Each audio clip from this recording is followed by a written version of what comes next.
Tío, escucha esto, porque no te lo vas a creer.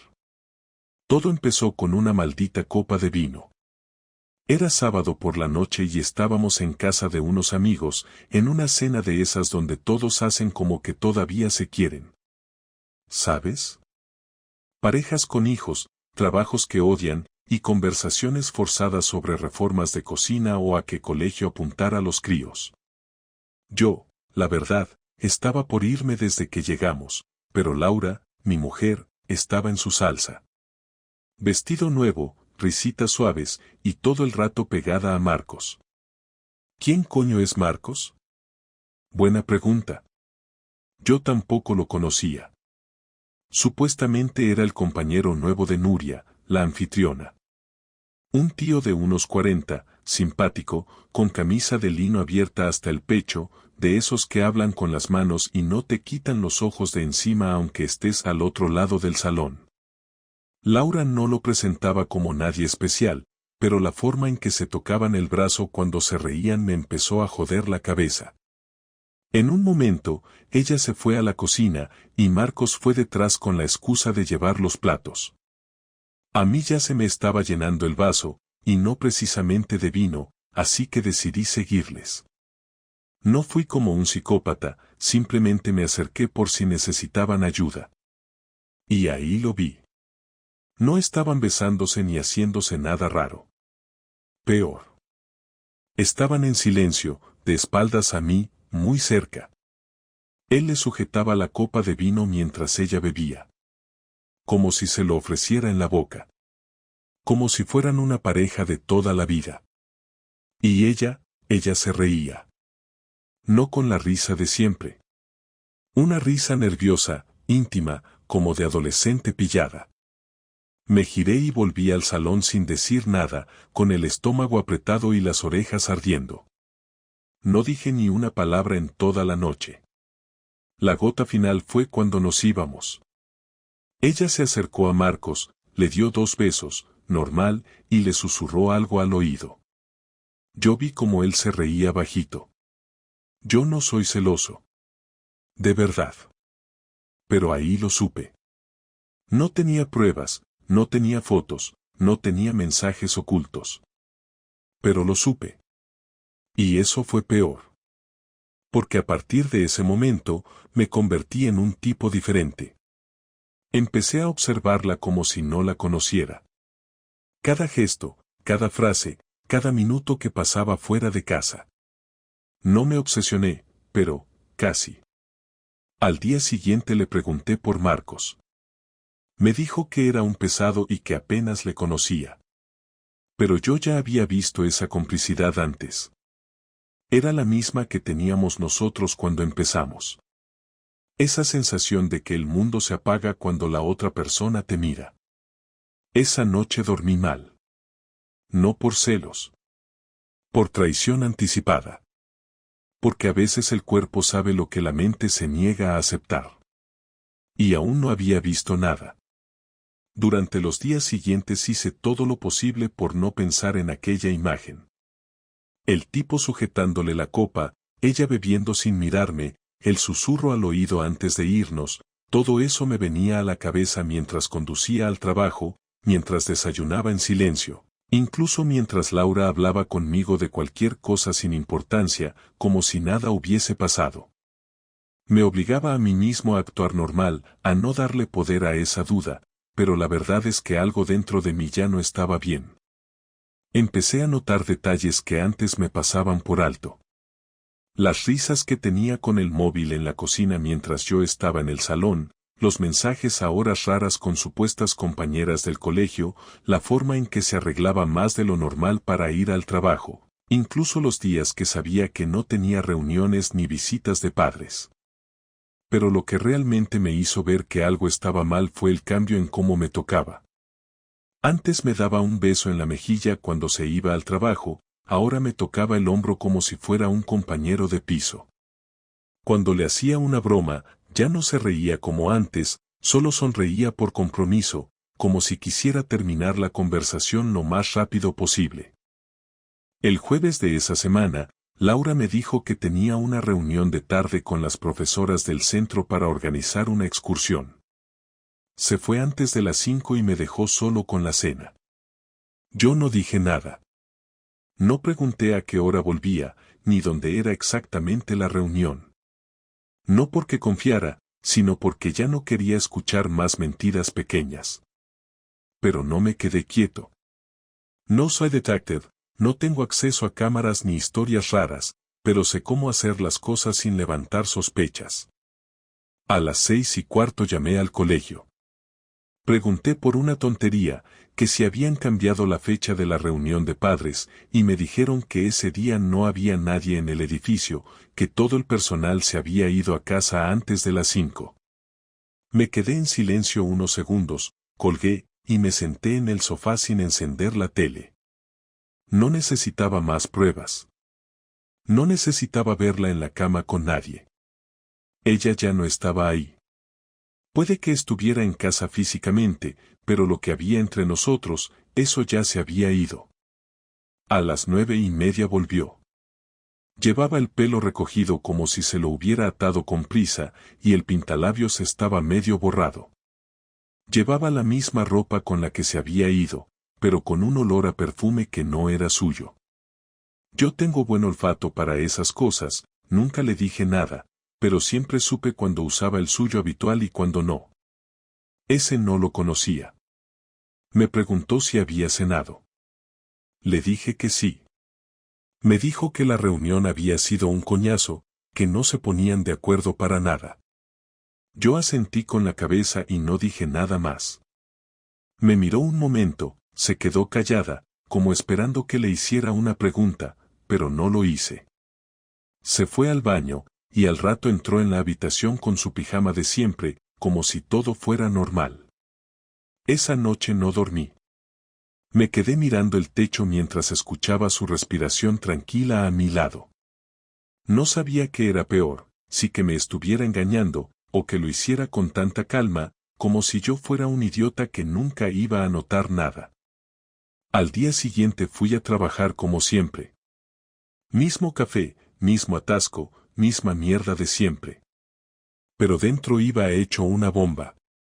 Lo que me dolía no era solo la traición, sino darme cuenta de lo fácil que era para ella mentirme. Y lo peor es que ya había tomado una decisión. No iba a enfrentarla todavía. No iba a gritar ni a llorar ni a romper cosas. Iba a esperar. Iba a mirar. Iba a recopilar. No para castigarla, sino para entender qué tipo de persona había tenido al lado todos estos años.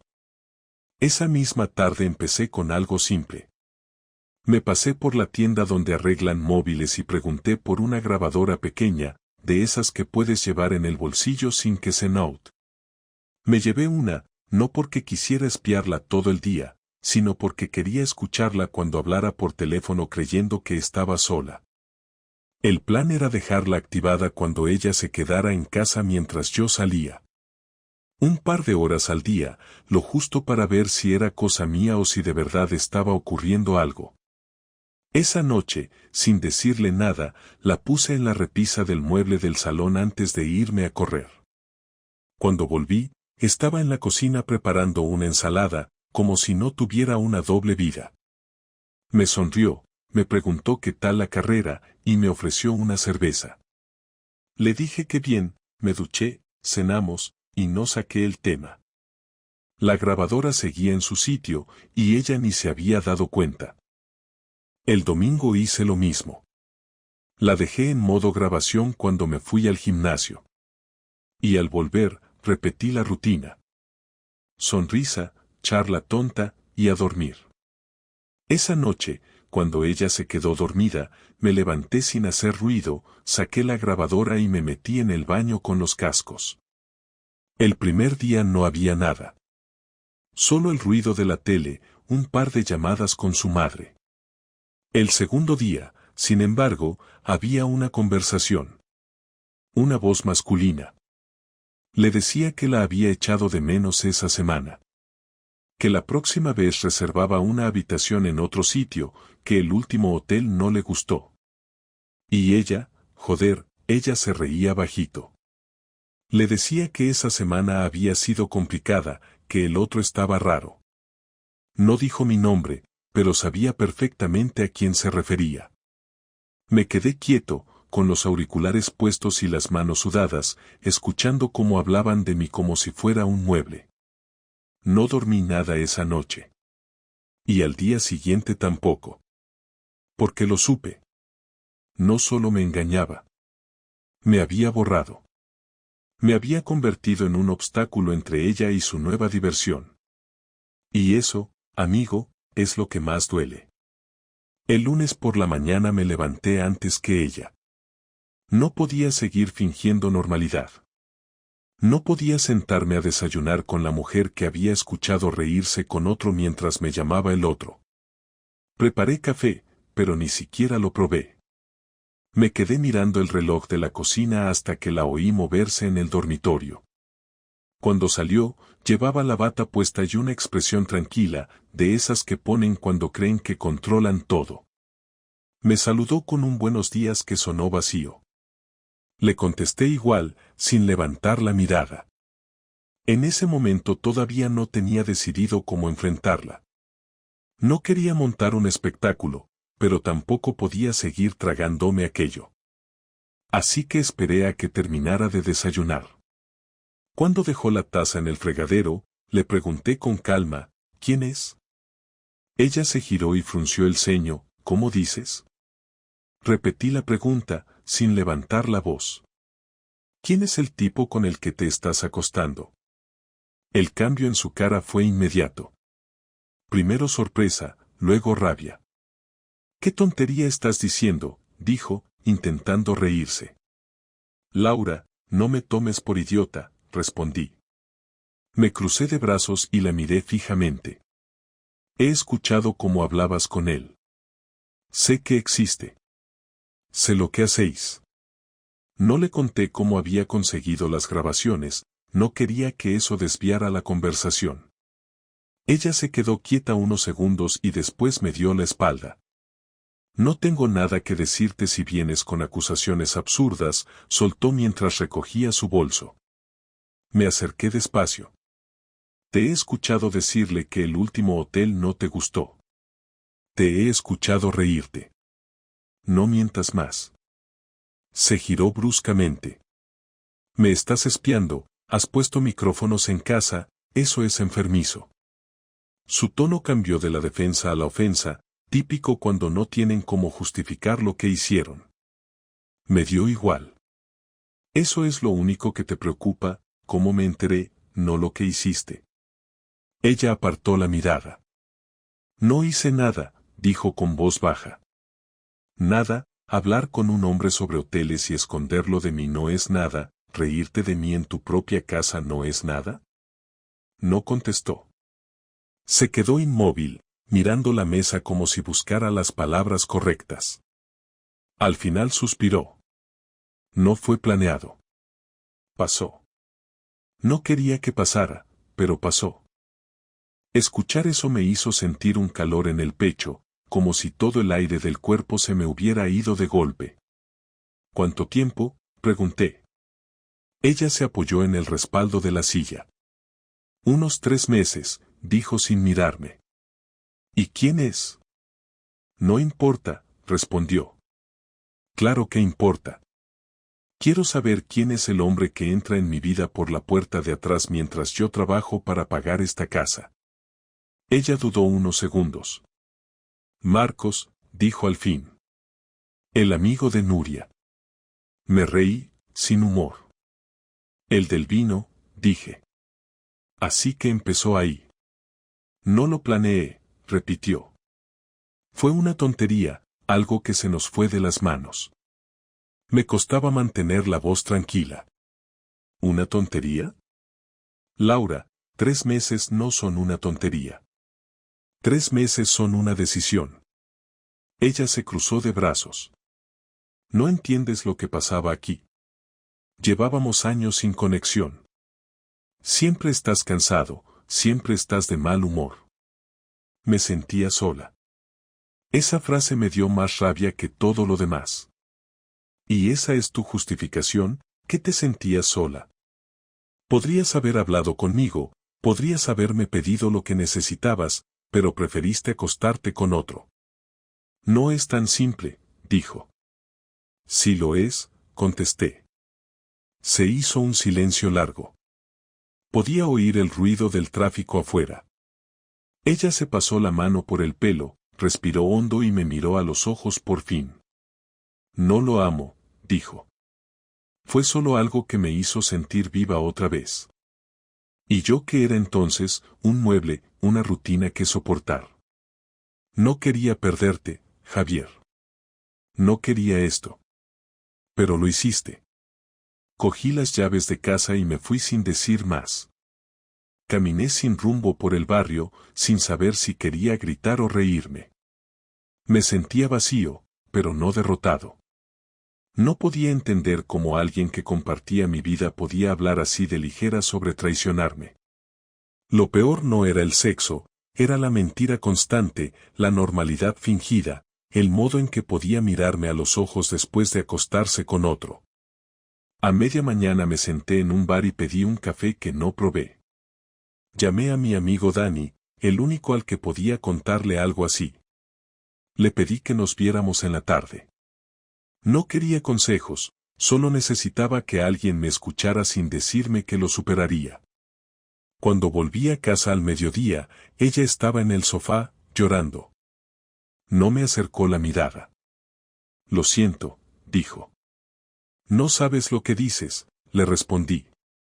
Sí lo sé. Me equivoqué, Javier. No quiero perderte. Acabó, lo juro. Me reí otra vez, sin ganas. ¿Y por qué tendría que creerte ahora? Porque te amo. Fue un error, una estupidez. No significa nada. Me quedé quieto un rato. ¿Sabes qué significa para mí? Que todo lo que dijiste en estos años no valía nada. Que mientras yo hacía planes contigo, tú hacías otros con él.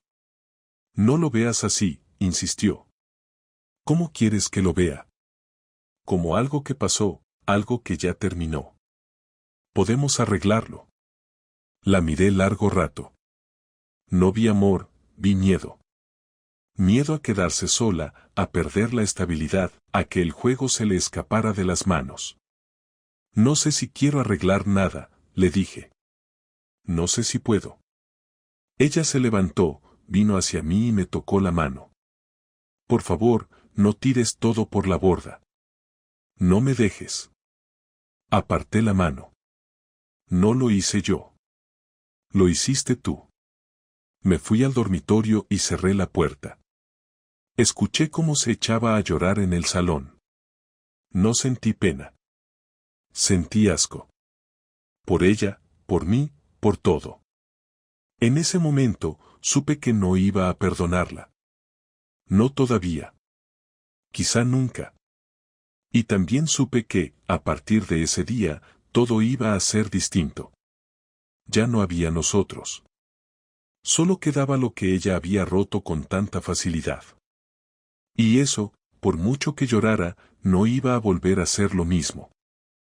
Pasaron 2 días sin que apenas nos dirigiéramos la palabra. Yo dormía en la habitación de invitados y ella seguía en la nuestra. No hubo más intentos de abrazos ni de disculpas, solo un silencio pesado que se rompía con lo justo para mantener las apariencias.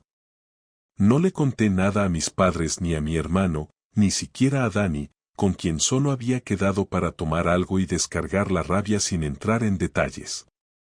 No quería compasión, ni consejos, ni frases hechas sobre el tiempo y el perdón. Lo que quería era una idea clara de cómo joderle la vida sin meterme en líos legales ni hacerme daño a mí mismo.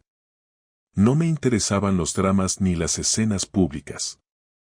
Lo que quería era devolverle el golpe con la misma frialdad con la que ella lo había dado. El jueves, mientras ella estaba en el trabajo, empecé a vaciar mis cosas de la habitación. Guardé mi ropa en 2 bolsas grandes y las metí en el maletero. No era una huida, era preparación. Me senté en el sofá y empecé a escribir en una libreta lo que iba a hacer. Primero, necesitaba pruebas sólidas, no solo una grabación, por si esto acababa en juzgado. Así que recordé algo importante: el edificio donde estaba el hotel que mencionaron tenía cámaras en el garaje. Busqué el nombre del hotel en la web y confirmé que era uno de esos sitios con parking privado y servicio de videovigilancia. Llamé, fingí ser un cliente que había tenido un problema con su coche y pregunté si había manera de acceder a las grabaciones por una incidencia. Me dijeron que no sin orden judicial, pero la recepcionista fue amable y me soltó algo sin darse cuenta. Me dijo que las grabaciones se borraban cada 10 días si no había denuncia. Colgué y conté los días. Estábamos justo dentro del margen. Me acerqué esa misma tarde al hotel con la grabadora en el bolsillo, esta vez con otro enfoque. Le pedí a un amigo que trabajaba en una gestoría que me preparara una carta falsa, como si fuese de un abogado pidiendo colaboración con una posible investigación por infidelidad que afectaba a un procedimiento civil. No era oficial, pero tenía buen aspecto. La llevé impresa en una carpeta, vestido formal, con cara de tipo serio y educado. Me atendió el mismo recepcionista que había hablado por teléfono. Le conté que necesitaba confirmar si mi pareja había estado allí con un tercero tal día, a tal hora, y que no quería hacer una denuncia ni buscar escándalos, solo comprobar algo antes de actuar. Le mostré la carta y, tras dudar un momento, me pidió que esperara. A los 20 minutos volvió con una hoja impresa. En ella, el registro de entrada y salida de Laura y un tal Marcos P. Habían reservado juntos, con su DNI y todo. Habían entrado a las 18:13 y salido a las 21:46. Le pedí una copia. Me dijo que no podía entregarla oficialmente. Le dije que no me hacía falta oficial, que con una foto me bastaba. Me giré, le saqué una foto con el móvil y me fui sin decir más. Ya no era solo una grabación, ahora tenía fechas, nombres y tiempos exactos. Al día siguiente, ya con la cabeza más fría, preparé todo. Imprimí la foto del registro, junto con una transcripción de la conversación grabada.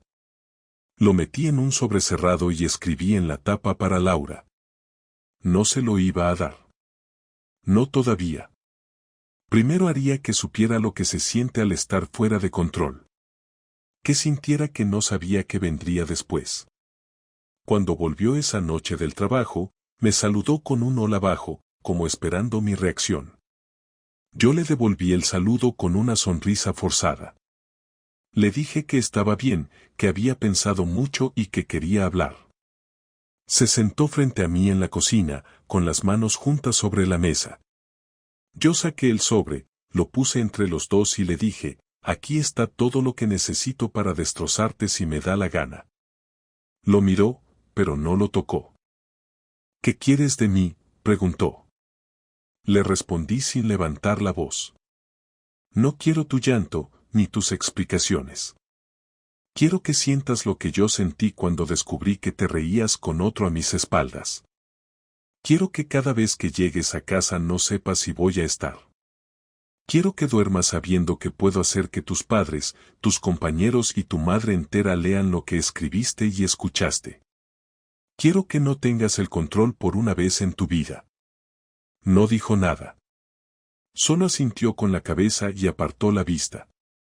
Y te aviso, si me vuelves a mentir, aunque sea en una palabra, ese sobre se reparte por correo. No es una amenaza, es un trato. No discutimos más esa noche. Se metió en la cama sola. Yo dormí en el sofá, con una tranquilidad que no sentía desde hacía semanas. Por primera vez en todo esto, no me sentí como una víctima. Me sentí como alguien que había recuperado el control. No quería venganza absurda, no quería escándalos, solo justicia emocional.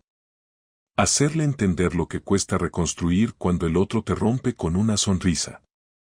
Al día siguiente, me fui temprano a casa de Dani. Me había ofrecido su sofá por unos días. Le dije que podía que solo fueran 2, o tal vez más. Me preguntó si lo tenía claro.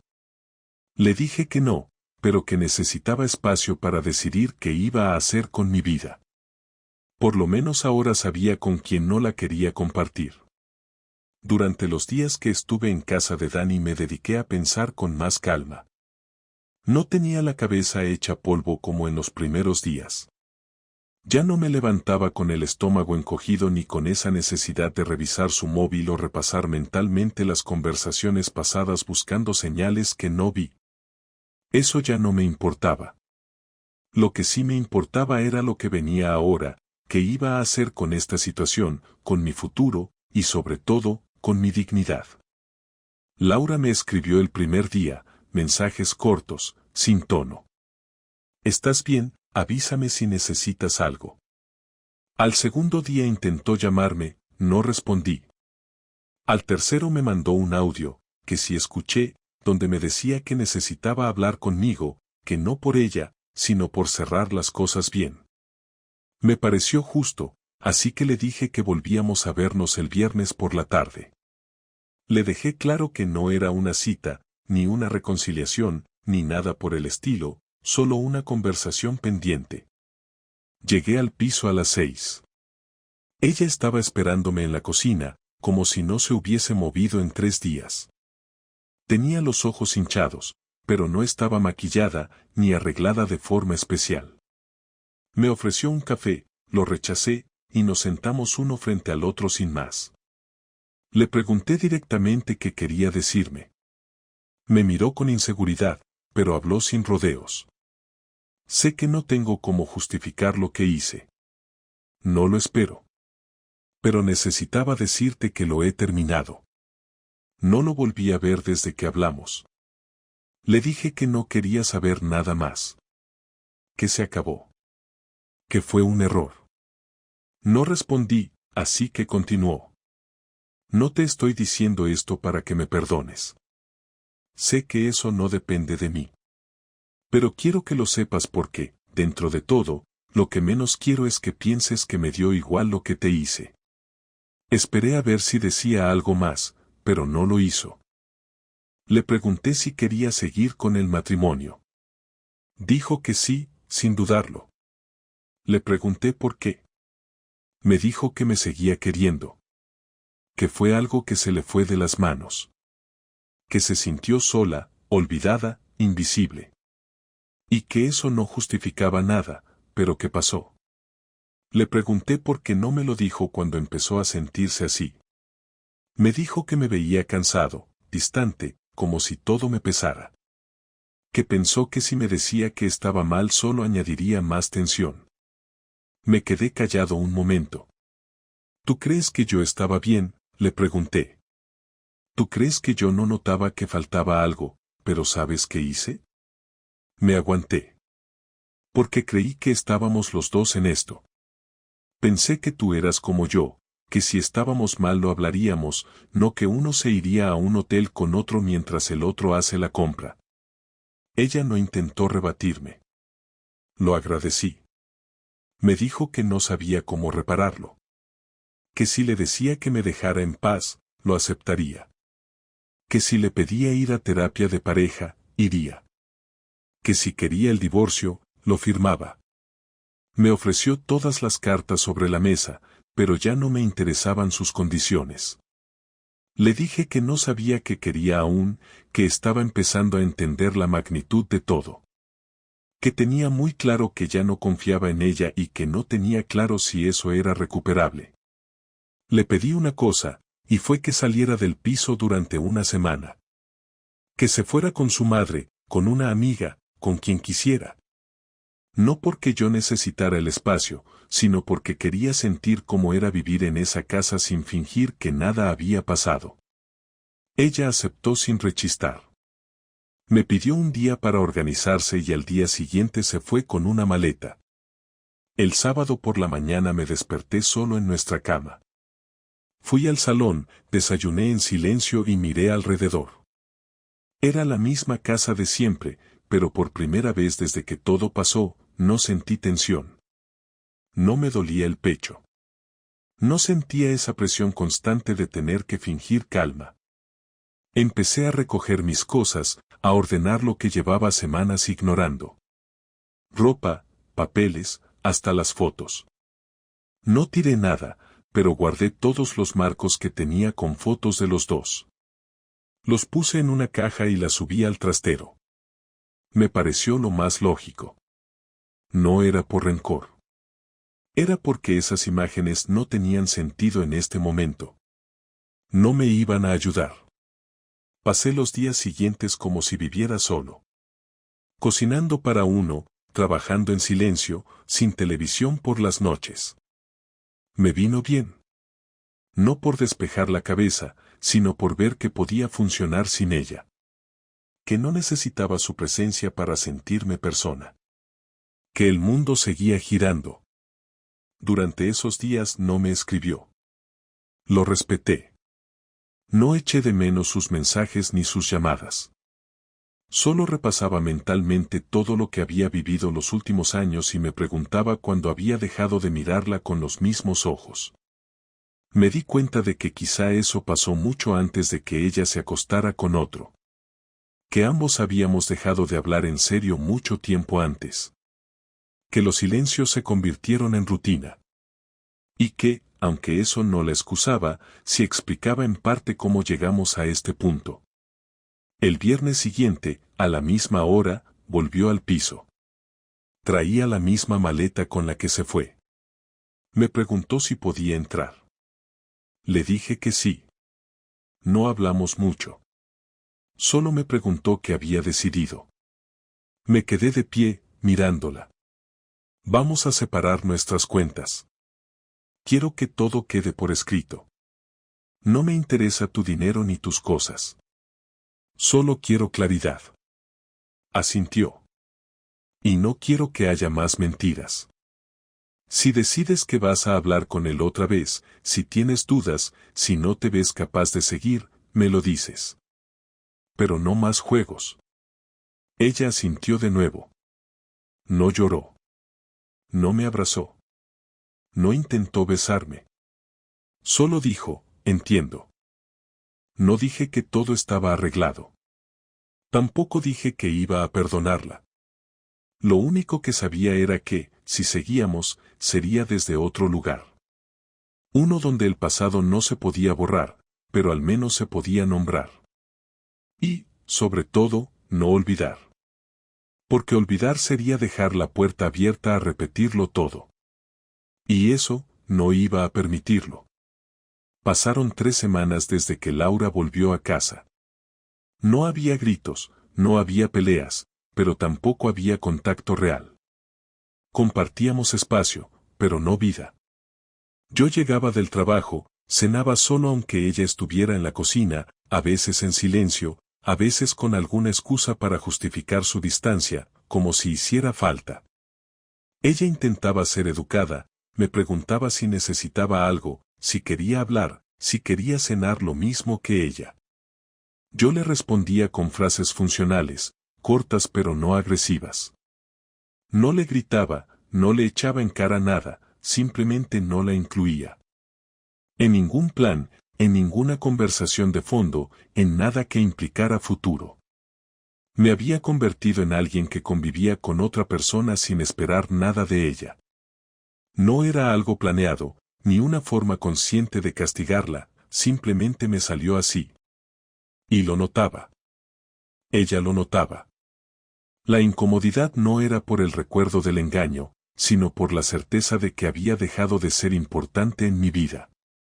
No había insultos, pero tampoco había calor. Y eso pesaba más. Una noche, después de cenar, me senté en el sofá con un cuaderno y un bolígrafo. Laura lo vio desde la cocina y se acercó despacio. Me preguntó si podía sentarse. Le dije que sí, sin mirarla. Se sentó en la punta del sofá, recta, con las manos en el regazo. Se quedó en silencio un rato, y después dijo que no podía seguir así, que esta convivencia le estaba haciendo daño, que cada día era como si caminara por una casa donde no se la veía. Me pidió que le dijera la verdad. Si tenía alguna intención de seguir adelante con el matrimonio. Le respondí que todavía no lo sabía, que no me sentía listo para dar una respuesta definitiva. Me preguntó qué necesitaba para decidirme. Le dije que tiempo, espacio, y sobre todo, honestidad total. Me miró con tristeza y dijo que lo entendía, pero que le costaba. Que se sentía juzgada a cada paso. Le contesté que no necesitaba que se sintiera juzgada, solo que asumiera las consecuencias de lo que hizo. Que no podía pretender que yo lo olvidara porque ella estaba arrepentida. Ella preguntó si me seguía doliendo. Le respondí que no. Que ya no era dolor. Era decepción. Era saber que alguien a quien confiabas todo fue capaz de minimizarte hasta convertirse en otra persona sin darte opción ni aviso. Que eso, más que doler, cambia la forma en que ves a alguien. Ella se quedó callada, asintiendo en silencio. Me dijo que entendía que yo ya no la viera como antes, que eso era irreversible, pero que quería saber si existía alguna posibilidad, por mínima que fuera, de que construyéramos algo distinto. Le respondí que construir no era mi prioridad ahora, que lo único que me importaba era recuperar mi vida, mis límites, y tomar decisiones sin el peso del pasado reciente. Me preguntó si eso incluía estar con otras personas. Le dije que ahora mismo no pensaba en eso, pero que si en algún momento lo hacía, no le debía explicaciones. Ella bajó la cabeza y se quedó así, en silencio, mientras yo volvía al cuaderno. 2 días después, salí del trabajo y me encontré con Marcos. Me lo crucé en una terraza del centro, tomando algo con 2 compañeros. Me miró, y aunque intentó no dar importancia al momento, se le notó la incomodidad. Me acerqué sin pensarlo. No le levanté la voz, no le solté ningún golpe, solo me acerqué y le pregunté si podíamos hablar. Sus amigos se levantaron y nos dejaron solos en la mesa. Le dije que no iba a gritarle ni hacer una escena, pero que necesitaba decirle algo. Le pregunté si sabía que Laura y yo seguíamos casados. Me dijo que sí. Le pregunté si sabía que ella había prometido no volver a verlo. Me dijo que sí también. Le pregunté si le parecía normal lo que había hecho. Se quedó callado. Le dije que no esperaba una disculpa, pero que quería que supiera que si volvía a hablar con ella, aunque fuera un mensaje, aunque fuera una reacción a una historia de Instagram, me iba a encargar de que todo su entorno supiera que se metió en una relación sabiendo perfectamente que estaba destruyendo una familia. Me miró como si no creyera lo que estaba oyendo. Le dije que no amenazaba por deporte, que nunca había hecho nada así en mi vida, pero que esta vez no tenía ganas de dejar pasar nada. Que ya no estaba para callarme lo que me jodía. Marco solo me dijo que no la había vuelto a contactar. Que todo terminó hace tiempo y que si ella lo buscaba, él no respondería. No le creí del todo, pero no discutí.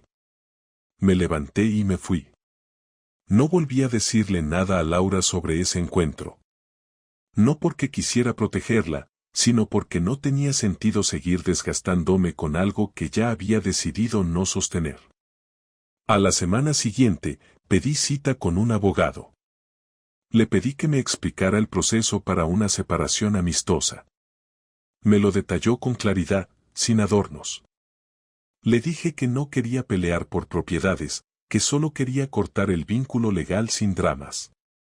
Preparé los papeles, los firmé y se los dejé a Laura sobre la mesa de la cocina con una nota que decía: cuando quieras hablamos de esto.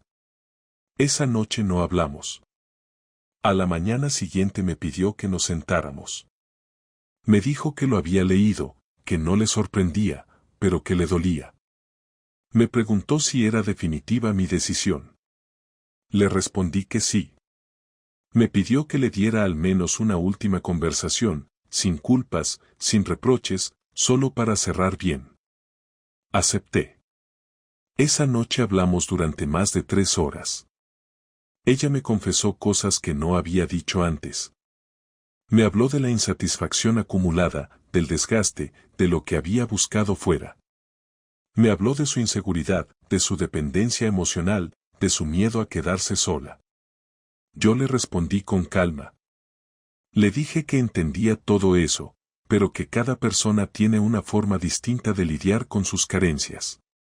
Que yo también pasé momentos de vacío y no me fui con nadie. Que lo que ella vivió era válido, pero lo que hizo tenía consecuencias. Que no había odio en mí, pero sí decisión. Que lo mejor para los dos era separarnos sin guerra. Que no quería venganza, solo libertad. Lloró, sí, pero no me pidió que lo reconsiderara. Sabía que era tarde. Me dijo que me agradecía que no la hubiera humillado públicamente, que le había dado la oportunidad de salir con dignidad. Le respondí que la dignidad no se la había dado yo, se la quitó ella y la tendría que recuperar sola. Al día siguiente fuimos juntos a la gestoría y entregamos los papeles. Sin escándalo. Sin gritos. Solo dos personas que habían dejado de ser lo que fueron. Cuando firmamos, salimos a la calle, nos miramos, y nos dimos la mano por última vez. No hubo abrazos, ni palabras especiales. Solo un cuídate de su parte y un igualmente mío. Me fui caminando, sin mirar atrás. Esa noche dormí en el mismo piso, pero ya como otra persona. El silencio ya no pesaba. Era mío.